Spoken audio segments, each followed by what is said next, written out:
Semua orang mungkin sepakat memaknai sikap moderat sebagai jalan tengah, sedang, seimbang, dan semacamnya. Namun demikian, kalimat ini menjadi sangat multitafsir ketika mereka belum sepakat mengenai mana batas pinggirnya. Logikanya, kita baru bisa menentukan titik tengah jika sudah ada batas pinggir. Begitu pula, kita tidak bisa menyatakan bahwa suatu hal berada di pinggir kanan atau di pinggir kiri sebelum kita menentukan mana titik tengahnya.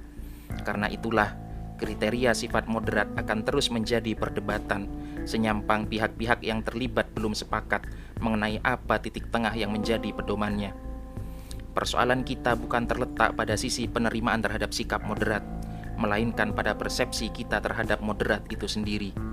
Imam Syafi'i dikenal sebagai mujtahid yang sangat moderat dalam menggabungkan kecenderungan teks atau nas dan nalar atau kias.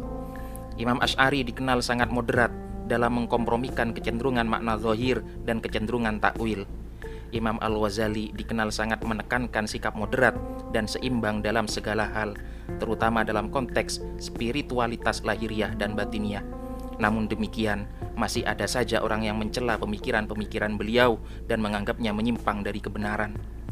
Setepat apapun kita berada di titik tengah menurut pedoman yang kita pegang, maka akan dianggap liberal oleh orang yang berada di kanan dan dianggap radikal oleh orang yang berada di kiri. Sebagaimana kita tahu, Ahlus Sunnah wal Jamaah dianggap Mu'attilah oleh aliran Mujassimah, sekaligus dianggap Mujassimah oleh aliran Mu'attilah, dianggap Qadariyah oleh aliran Jabariyah, sekaligus dianggap Jabariyah oleh aliran Qadariyah, dan begitu seterusnya. Maka dari itu, label liberal atau radikal seringkali merupakan istilah yang amat liar, tidak jelas kriterianya. Label ini seringkali dipakai untuk menyerang orang-orang yang berbeda pandangan. Oleh karena itu, kita tidak perlu dipusingkan dengan label yang disematkan orang lain. Peganglah apa yang sudah menjadi pedoman kita, wabil khusus kitab kuning dan tradisi mulia yang telah diwariskan oleh para ulama, dengan senantiasa mempertimbangkan latar belakang kondisionalnya. Setelah itu, kita tidak perlu risau dengan apapun yang dikatakan oleh orang lain. Boleh jadi, bab-bab tertentu dalam fikih yang sudah biasa dipelajari di pesantren dianggap radikal oleh kalangan di luar pesantren. Bukankah dewasa ini, orang yang menyuarakan syariat bisa saja dituding radikal?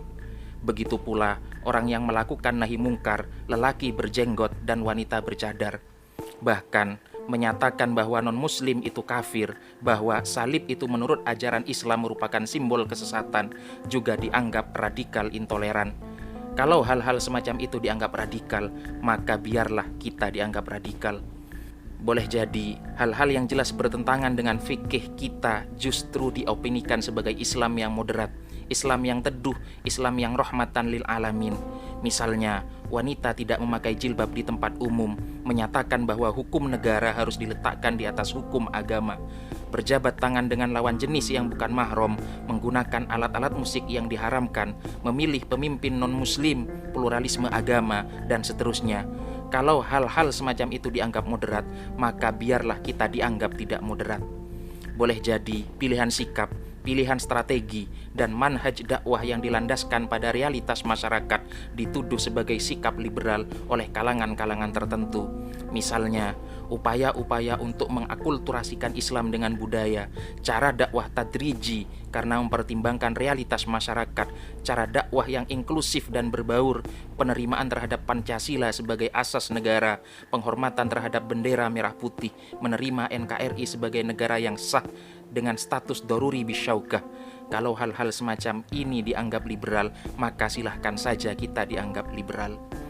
Terlalu sering menoleh kepada penilaian orang lain hanya akan membuat kita menjadi pesimis dan kecil hati dalam memegang teguh apa yang harus kita pegang. Sebab akar pertama dari keselamatan juga keberhasilan diri adalah ketika kita lebih fokus kepada apa yang kita lakukan, bukan apa yang orang lain katakan. Imam Syafi'i pernah berpesan kepada muridnya, Rabi' bin Sulaiman, persetujuan semua orang adalah target yang tak mungkin dicapai. Oleh karena itu, peganglah apa yang baik bagimu dengan teguh. Jangan goyah oleh apapun, sebab tidak ada jalan untuk disetujui semua orang.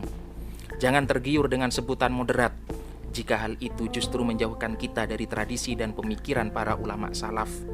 Jangan takut dengan sebutan radikal jika hal itu terjadi karena kita memegang prinsip-prinsip akidah dan fikih yang tegas, bukan karena kita mendahulukan cara-cara yang keras. Jangan risau dengan sebutan liberal jika hal itu terjadi karena kita mengedepankan manhaj dakwah yang ramah dan santun, bukan karena kita membiarkan kemungkaran apalagi membela penyimpangan.